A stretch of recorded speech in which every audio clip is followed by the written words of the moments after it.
सुप्रभातम। आज हम द्वितीय पाठ बिलस्य वाणी न कदापि में श्रुता का अध्ययन करेंगे। बिल की वाणी आज तक मेरे द्वारा नहीं सुनी गई। प्रस्तुत पाठ संस्कृत भाषा की रुचिरा भाग तृतीय से लिया गया है।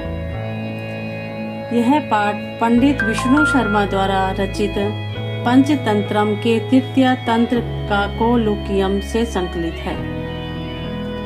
आप पाठ पढ़ते हैं। कस्मिचित वने खर नखरहा नाम सिंह प्रति वस्ती समा। किसी जंगल में खर नखर नाम का शेर रहता था। स कदाचित इतस्ततः परिभ्रमन् क्षुधार्तः न किंचिदपि आहारं प्राप्तवान्।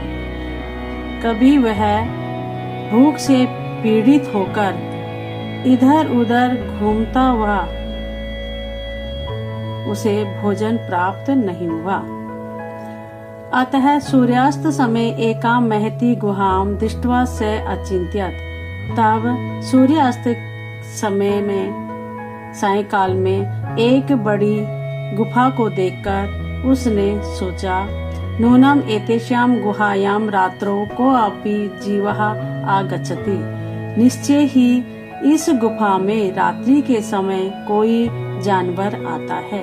अतः अत्रैव निगडौ भूत्वा तिष्ठामि। इसलिए अत्रैव यहीं छुपकर बैठ जाता हूँ। एतस्मिन् अंतरे गुहाया स्वामी दधिपूछ नाम श्रृंगाला आगच्छत। इस बीच में गुफा का जो स्वामी है दधिपूछ नामक गीदड़ वापस आ जाता है। स च यावत् पश्यति तावत् सिंह पदपदति गुहायां प्रविष्टा दृश्यते न च बाहिर्गता। और वह जैसे ही देखता है कि शेर के पैरों के निशान गुफा में तो जाते हुए दिखाई दे रहे हैं, परंतु बाहर आते हुए नहीं दिखाई दे रहे हैं। श्रृंगाला अचिंत्यत से गिदड़ सोचने लगा, अहो विनष्टो अस्मि, अरे मैं मारा गया हूँ। नूनम अस्मिन बिले सिंह अस्ति, निश्चय ही इस बिल के अंदर शेर है। तर्कयामि,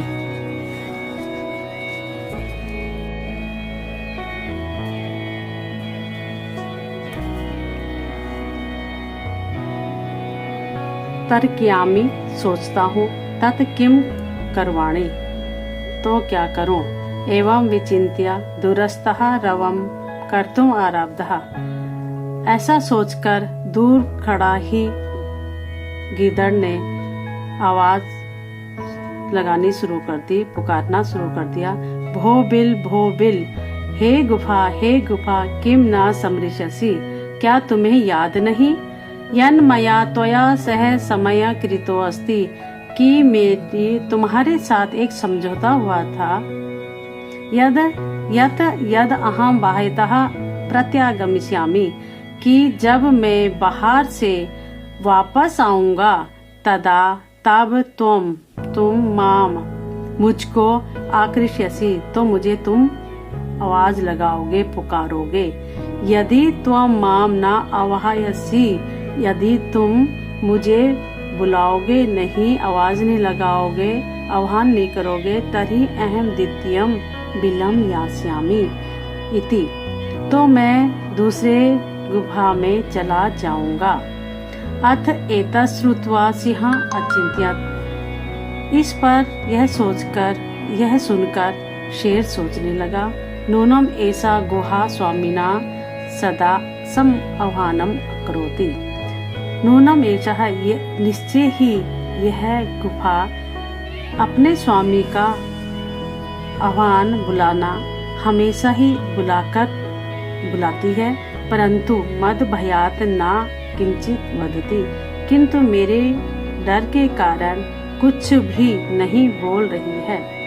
अथवा साधु इदम उच्यते, ठीक ही कहा गया है कि भयस्त्रस्त मनसाम हस्त पादादिकः क्रियः डरे हुए मन से हाथ पैर कार्य करना बंद कर देते हैं, स्थिर हो जाते हैं। प्रवर्तना वाणी च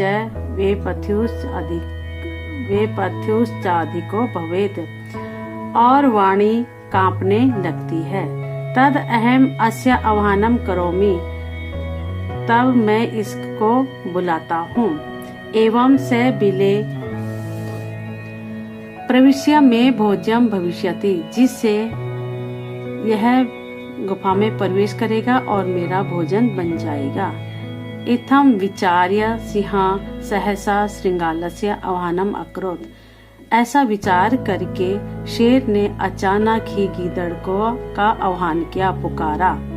सिंहस्य उच्च गर्जन प्रतिध्वनिना स गुहा उच्चे श्रृंगालम अवायत। शेर की ऊंची गर्जना की प्रतिध्वनि को सुनकर वह ध्वनि से उस गुफा ने गीदड़ को ऊंचा पुकारा, आह्वान किया। अनेन अन्येऽपि पशवः भयभीता अभवन्, जिसके कारण दूसरे पशु भी भयभीत हो गए। श्रृंगालो अपि ततः दूरम पलायमानः इदम् अपठत्। गीदड़ भी वहां से दूर चला गया, यह पढ़ते हुए। अनागतम या कुरुते स शोभते, जो आने वाले दुख को कष्ट को जान लेता है वह शोभा पाता है। स सोचते यो ना करोति अनागतम, और बिना सोचे समझे दुख को नहीं सोचता वह हमेशा कष्ट का कारण बन जाता है। वने अत्र संस्थस्य समागता जरा, मुझे इस जंगल में बुढ़ापा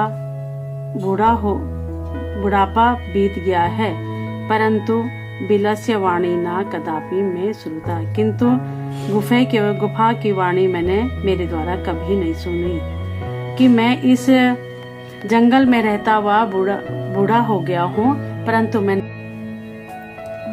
वने अत्र संस्तस्य समागता जरा बिलस्य वाणी ना कदापि में श्रुता। इस जंगल में रहते हुए मुझे बुढ़ापा आ गया है, परंतु मैंने गुफा की वाणी कभी मेरे द्वारा नहीं सुनी गई। इस पाठ से हमें शिक्षा मिलती है कि हमें हर कार्य को सोच समझकर करना चाहिए। बिना सोचे समझे कार्य करने से दुख ही प्राप्त होता है। धन्यवाद।